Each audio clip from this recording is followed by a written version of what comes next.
Leviticus 1.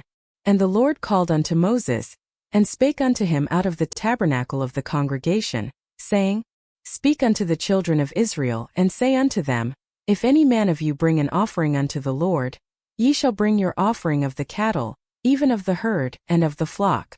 If his offering be a burnt sacrifice of the herd, let him offer a male without blemish. He shall offer it of his own voluntary will at the door of the tabernacle of the congregation before the Lord. And he shall put his hand upon the head of the burnt offering, and it shall be accepted for him to make atonement for him. And he shall kill the bullock before the Lord. And the priests Aaron's sons shall bring the blood, and sprinkle the blood round about upon the altar that is by the door of the tabernacle of the congregation. And he shall flay the burnt offering, and cut it into his pieces. And the sons of Aaron the priest shall put fire upon the altar, and lay the wood in order upon the fire. And the priests Aaron's sons shall lay the parts, the head, and the fat, in order upon the wood that is on the fire which is upon the altar. But his inwards and his legs shall he wash in water. And the priest shall burn all on the altar, to be a burnt sacrifice, an offering made by fire, of a sweet savor unto the Lord.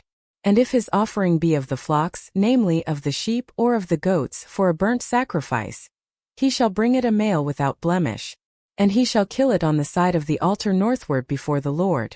And the priests Aaron's sons shall sprinkle his blood round about upon the altar.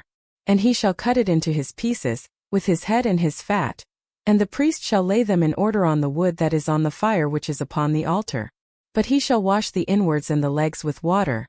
And the priest shall bring it all, and burn it upon the altar. It is a burnt sacrifice, an offering made by fire, of a sweet savor unto the Lord. And if the burnt sacrifice for his offering to the Lord be of fowls, then he shall bring his offering of turtle doves, or of young pigeons. And the priest shall bring it unto the altar, and wring off his head, and burn it on the altar. And the blood thereof shall be wrung out at the side of the altar. And he shall pluck away his crop with his feathers, and cast it beside the altar on the east part, by the place of the ashes. And he shall cleave it with the wings thereof, but shall not divide it asunder. And the priest shall burn it upon the altar, upon the wood that is upon the fire. It is a burnt sacrifice, an offering made by fire, of a sweet savor unto the Lord.